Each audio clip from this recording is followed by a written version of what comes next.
Est-ce que vous avez des budgets tests et des budgets, ça c'est du certain Et il faut se dire qu'un rebranding, c'est plusieurs centaines de cas si tu veux aller assez vite et avoir une implémentation forte sur tous tes canaux avec un niveau de qualité qui est... Voilà. Si tu veux ta position de leader, c'est pas juste prêcher pour ta paroisse, c'est prêcher pour que la boîte se développe. Ouais. Et parfois, c'est des décisions qui sont anti-marketing, il faut l'accepter. Je vais pas avoir X millions en plus par rapport à 2023, donc budget à peu près équivalent, on va chercher en efficacité, et du coup on fait des transferts d'un canal à l'autre pour aller tester des nouveaux canaux qui a priori sont plus pertinents pour du mid-market.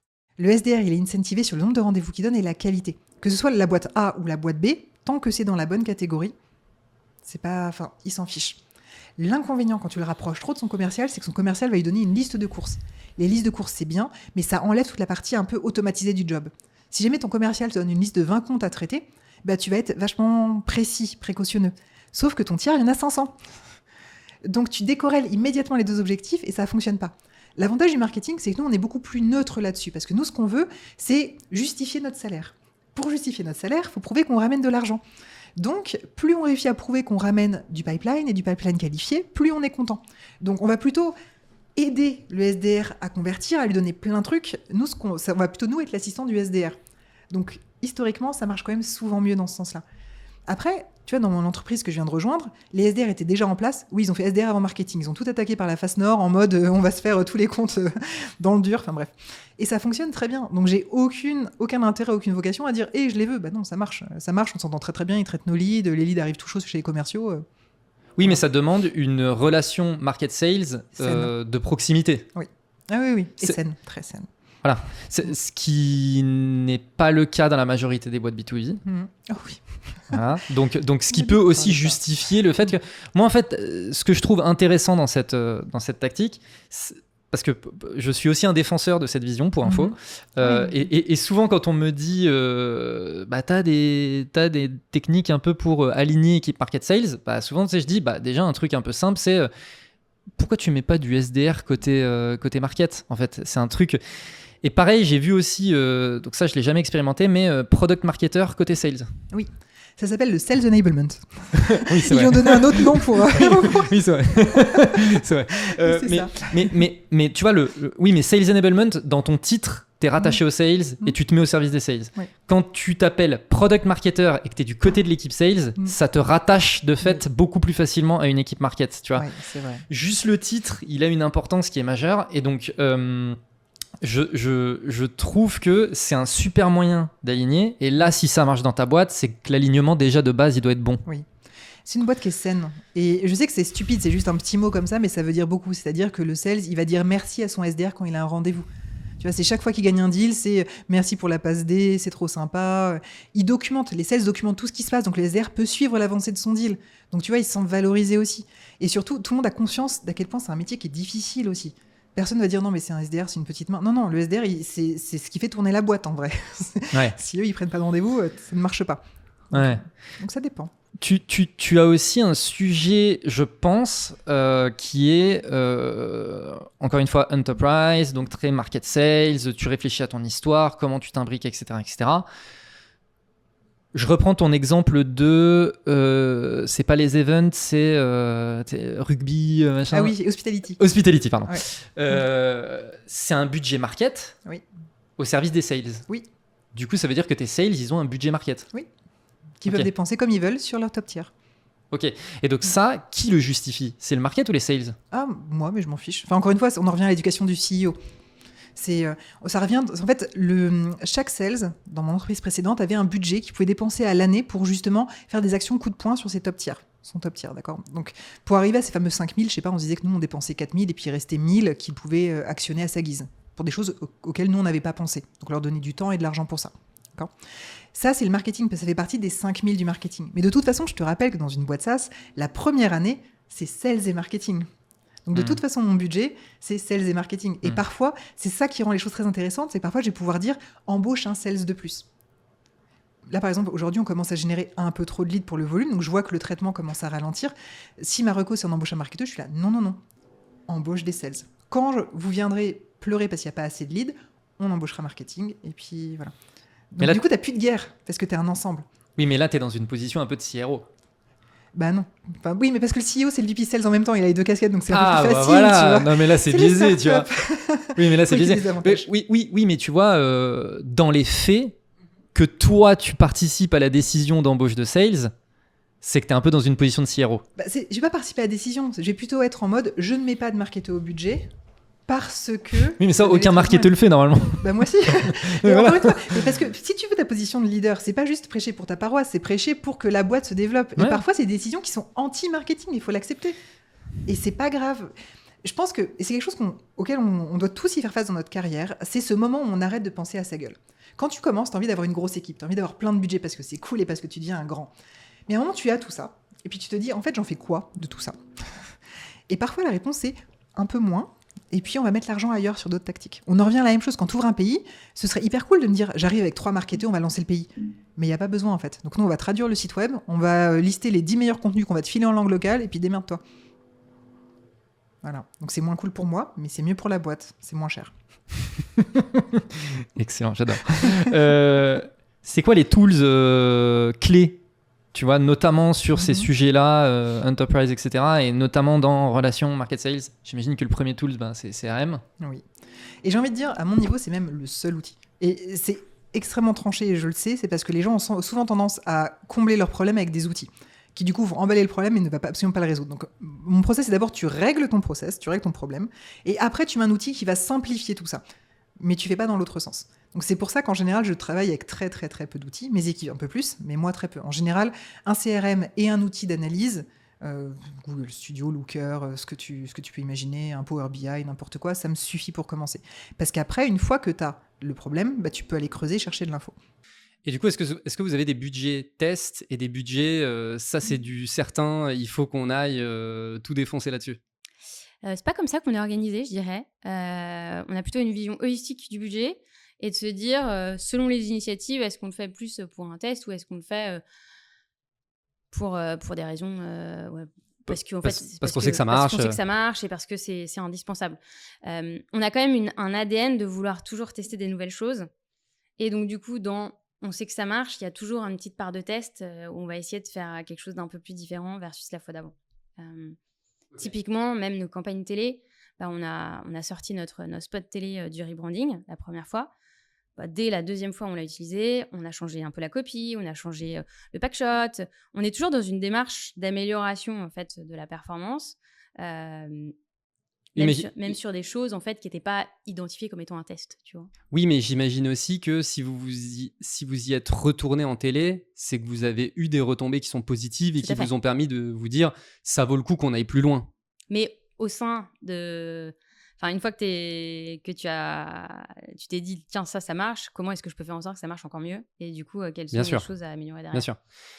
Sujet budget, donc encore une fois, je ne m'attends pas à des montants précis, mais ça m'intéresse qu'on puisse parler un peu de différents types de budgets pour que les gens ils puissent avoir un peu le truc en tête, mais globalement, un budget rebranding, aussi fort que celui de Conto.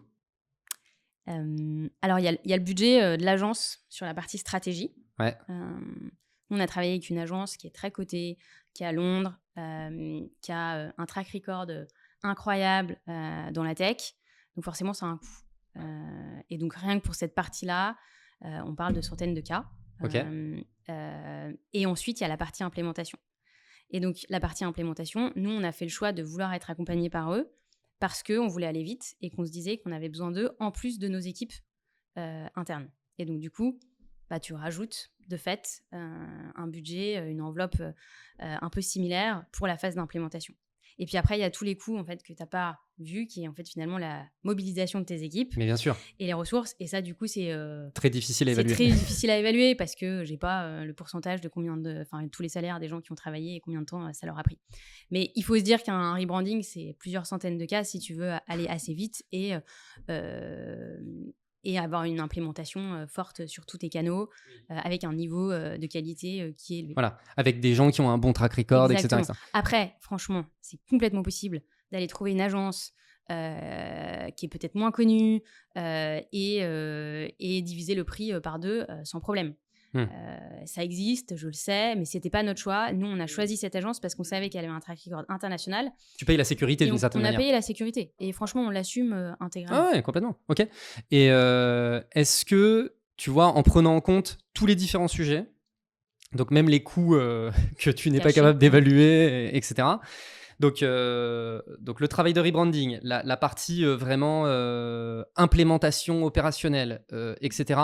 Est-ce que de se dire, parce que tu dis plusieurs centaines de milliers d'euros, mais est-ce que de se dire, en comptant tout ça, on est entre les 500K et le million, ça te semble cohérent? Non, on était en dessous. En dessous, ok, d'accord. On était en dessous. D'accord, ouais, oui, donc on est plutôt sur cette fourchette-là. Non, on était en dessous. Ouais. D'accord, ok, ça reste quand même un beau budget, Ouais, ça reste un beau budget. mais comme tu le disais, vous avez vraiment une vision à 5 ans, donc c'est pas comme si, tu vois, c'est la boîte qui veut changer son website tous les 3 mois, quoi. Voilà, puis on a investi sur plusieurs années, et aussi on a fait un choix artistique de DA qui était un peu onéreux, c'est-à-dire qu'on voulait avoir pas mal de photographies, donc ça c'est du shooting. Et oui. On a utilisé un illustrateur parce qu'on a des illustrations en fait un peu abstraites sur notre website, et on avait déjà toute une bibliothèque d'illustrations qui était faite par cet illustrateur anglais, pas forcément ultra connu, mais quand même un petit peu. Et donc ça a un coût. Et du coup, ça, c'est des assets sur lesquels on a payé des droits pour 2 ans, qu'il faut renouveler, etc. Donc ça, c'est aussi ce genre de coût. Et on aurait pu choisir une direction artistique, on n'est que sur des couleurs flat, où il n'y a pas d'illustration, enfin, en tout cas, c'est beaucoup plus simple. Et donc, pour autant, du coup, ultimement, le prix, en fait, s'ajuste beaucoup en fonction de ce type de variable. Ok. Maintenant, autre coût, c'est le média. Tu fais de la télé, tu fais de l'affichage, tu fais blablabla, tu vois. C'est quoi l'ordre d'idée d'un budget média pour faire une campagne aussi puissante, j'ai envie de dire, que la vôtre, quoi? Alors nous, comme on fait des campagnes très souvent, je vais pas te donner les budgets de compto parce que c'est confidentiel. Oui, puis il y a de la négo, machin, j'imagine. Il y a de la négo, et puis il y a plein de facteurs. C'est en fonction de la période, c'est en fonction de le nombre de phases, etc. Enfin, il y a plein de facteurs qui rentrent en compte. Ce qui est sûr, c'est que une campagne d'affichage, une semaine, un peu partout, que ce soit sur des abribus, le métro, etc. En fait, il y a plutôt des caps minimum d'investissement qu'il faut avoir en tête pour que ça ait un impact assez fort. C'est plutôt comme ça que je raisonne, plutôt que de dire le budget de conto, c'est ça ou ça. Oui, en fait. Mais typiquement, je dirais une campagne d'affichage en dessous de 500K, ce qui peut paraître assez élevé, malheureusement, elle ne sera pas forcément très visible. C'est un raisonnement national ? Ouais, c'est national ou c'est sur juste du métro, mais nous, c'est vrai qu'on utilise pas mal tout ce qui est affichage public urbain, aussi dans les gares, etc. Enfin, du coup, on n'est pas que sur du métro.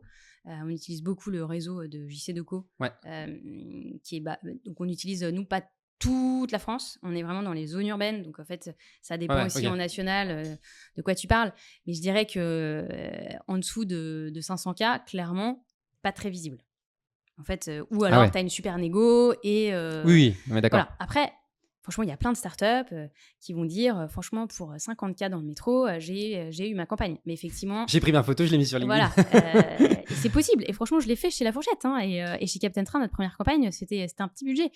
Mais c'est pas du tout le même impact. Il y aura pas tout le monde qui va forcément te dire je t'ai vu partout, t'es partout, etc. Donc, voilà. Le reach est dépendant du budget. Sur la télé, les ratios dont on parle, en général, c'est qu'en dessous d'1 million d'euros, une campagne télé, elle est beaucoup plus tactique, et donc une fois de plus ça dépend. Est-ce que tu achètes ce qu'on appelle du direct response, et donc du coup c'est des formats plus courts qui sont plus tactiques versus un format plus long, justement après un match X ou Y, et où là du coup c'est plus affinitaire, mais du coup ça coûte beaucoup plus cher. Donc en fonction de la durée de ton spot et des chaînes sur lesquelles tu le diffuses et au créneau horaire, le prix n'est pas du tout le même. Donc potentiellement, tu peux en faire beaucoup plus ou beaucoup moins. Mais c'est vrai qu'en général, un budget télé, c'est souvent entre 500K et 1 million minimum par vague pour avoir une présence significative. Ce que tu appelles une vague, c'est une vague, c'est une vague de campagne, donc ça peut aller de, j'en sais rien, 1 à 3 semaines. D'accord. Nous, en fait, on fonctionne par vague. vague. En semaine. Ouais, on parle en semaine. Ok. Après, il y a des gens il y a des entreprises qui ont des tactiques beaucoup plus différentes et qui se disent, moi, je veux être là 2 jours par semaine pendant 6 mois. Enfin, du coup, comme ça, j'ai une présence récurrente. Nous, on fonctionne plus par gros push. Et en général, on utilise tous nos canaux un peu offline, un peu en même temps. C'est-à-dire qu'on fait faire la télé, puis en plus la radio, plus le print, etc. pour que ça condense, pas condense, concentre tous les efforts en même temps. Et en ce moment, on est en train de tester, est-ce que c'est pas mieux de faire l'un après l'autre ? Et donc, on va avoir les résultats là, fin novembre-décembre. Est-ce que cette stratégie était meilleure que celle qu'on avait avant ? En tout cas, ce qui est certain, c'est que, moi, l'effet que ça me fait quand je vous vois, c'est mais c'est fou, ils sont partout. Tu l'as mentionné, c'est vraiment quand j'arrive à la gare, que après je passe devant les abribus et tout, je me dis mais wow, tellement puissant quoi. Enfin, c'est ça, cet impact-là quoi. C'est et ça pour qui est fou. autant, on n'est pas là pendant beaucoup de semaines. Oui. Et pourtant. Et pourtant, ça se voit. C'est-à-dire que nous, on fait le parti pris, c'est pendant une semaine. Franchement, on est vraiment partout. Puis après, on arrête. Puis on revient ou pas plusieurs mois après. Et finalement, l'impression que ça a donné est plus forte que la durée pendant laquelle on est resté en campagne. Ouais, je suis d'accord. Le sujet du budget, parce qu'en plus là, c'est la bonne période de l'année, tu vois, pour parler des sujets budget market, machin. Ouais. Comment est-ce que vu que toi, tu as une vision CRO, est-ce que déjà c'est toi qui t'occupes, oui, mais en fait maintenant tu es aussi le CMO, donc c'est toi qui t'occupes du budget market. Ouais. Mais comment est-ce que tu gères, tu vois, cette création de budget market entre, je sais pas, demand capture, demand gen, etc. C'est quoi un peu les réflexions que tu as sur la construction de ton budget ? Je regarde d'où on part. Et là, la réflexion, je suis en train de bosser dessus sur le budget 2024. Il y a un objectif de génération de revenus d'une part, mais comme je disais, il y a aussi l'objectif de performance coût, les fameux 12 mois de CAC payback. Donc là, moi, mon objet 2024, c'est principalement d'aller gagner de l'efficience, mais pas d'être hyper agressif en génération de revenus côté marketing. En gros, si j'arrive à maintenir la même génération de revenus, d'aller chercher un peu d'incrémental, mais de façon raisonnable sur 2024, mais par contre en améliorant significativement mon efficacité, je serai content. Donc l'arbitrage, on est en train de le faire dans ce sens. Et ça veut dire quoi ? Ça veut dire je vais avoir un budget 2024 qui est peut-être à peu près équivalent à ce que j'ai en 2023, mais par contre, je vais aller faire des arbitrages entre des canaux. Notamment, je veux aller lancer l'account-based marketing, l'intent-based marketing. Donc, je vais devoir aller réallouer des poches budgétaires sur ces nouveaux canaux. Je veux accélérer sur la partie customer marketing et je veux pouvoir aussi aller tester des campagnes ABM sur ma base client. Donc, je vais devoir aussi allouer des budgets. Je veux accélérer sur la partie partner marketing. Il faut aussi que je mette des budgets pour aller recruter des nouveaux partenaires, etc. etc. Et donc, je ne vais pas avoir X millions en plus par rapport à 2023. Donc, il faut que je fasse des arbitrages. Et je regarde aujourd'hui quels sont mes canaux qui fonctionnent le moins. Et je vais aller réallouer des poches, depuis ces canaux-là, quoi. Donc là, je suis plus on est plus dans une dimension où budget à peu près équivalent, on va chercher en efficacité. Et du coup, on fait des transferts d'un canal à l'autre pour aller tester des nouveaux canaux qui, a priori, sont plus pertinents pour du mid-market. Ouais. Mis en parallèle du NRR et du focus sur le fait que il faut aller chercher. Et après, on reste flexible, c'est-à-dire que là, on donne un peu une direction pour 2024 pour calibrer les choses à la grosse, mais on se garde des marges de manœuvre pour pouvoir changer au mois le mois ou au trimestre. Si tu vois que, je sais pas moi, tu avais prévu peut-être une petite ligne budgétaire pour tes campagnes d'ABM et que tu vois que ça cartonne, tu dis ok, je fais x2, je fais x3, je fais x4, et ça peut venir en budget supplémentaire si on veut pas non plus ronger dans l'os sur les autres canaux. Donc on garde quand même de la flexibilité, mais tant que l'équation économique tient, quoi. Ouais.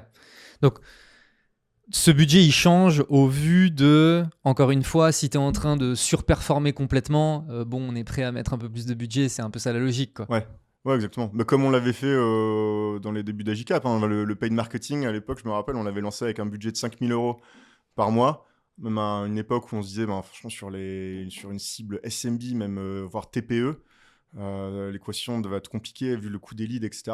On avait des vrais doutes sur le fait que ça puisse se prendre avec une équation raisonnable. Donc on dit, ok, je crois que ça doit être décembre 2019, je pense, Premier budget paid marketing, 5 000 €. Je mets 5 000 sur Facebook Ads, tu vois comment ça se comporte. Boum, au bout de 2 jours, on close déjà un client à 4 000 €. Je dis, ah, ok. Bon, en 2 jours, j'ai déjà remboursé quasiment mon budget. Je me rappelle, premier client Facebook Ads, c'était un groupe de pompes funèbres. Tu vois, sympa. Oui, ça marque. Et du coup, on a mis 10 000 en janvier, 20 000 en mars. Enfin, tu continues, tu pousses, et tant que tu vois que l'équation suit et que et après, tu arrives à un moment, en fait, tu continues à pousser les budgets, et là, tu vois juste ton coût par lead qui augmente et tes volumes qui bougent pas. Tu dis, ok, là, je suis en train d'engraisser Facebook et Google maintenant, donc stop. Et puis, tu vas explorer d'autres canaux. Enfin, je pense que c'est des sujets que tu as dû explorer sur d'autres épisodes. Mais... Oui, mais c'est quand même important de le rappeler que, en fait, c'est comme ça que ça marche. À un moment donné, si tu vois que ça génère du business, tu vas pas être en train de regarder un ROI de 10 comme ça en te tournant les pouces, quoi. Non, tu vas un peu pousser le truc, quoi. Mais l'autre truc qui est intéressant, c'est dans la manière dont on gère la croissance, parce que pareil, tu as vision full funnel. C'est toujours d'arriver à, par exemple, quand tu as les objectifs des pays, je sais pas moi, tu as fait 50 000 € de nouveaux MRR dans ce pays ce mois-ci, objectif du mois prochain, c'est d'aller faire 55 000, puis le mois d'après 60 000, etc. Donc il y a toujours la question aussi de calibration des équipes, combien je dois avoir d'account exécutifs, quand est-ce que je recrute un nouvel account exécutif de plus pour mon équipe. On essaie toujours de se mettre dans une situation où on va créer un excédent de pipeline. C'est-à-dire, tu mets ton équipe sales dans une situation où il y a trop de pipeline, ils ont trop de deals à gérer, ça déborde. Ok, maintenant tu peux rajouter un account exécutif pour prendre cet excédent de pipeline. Et tant que tu n'es pas dans une situation de surplus, tu continues, c'est-à-dire que tu as raté la marche, tu passeras la marche le mois prochain. Et voilà, donc faut arriver constamment à pousser le pipeline à un niveau supplémentaire. On confirme qu'on est arrivé à ce niveau supérieur et que la qualité du pipeline est bonne.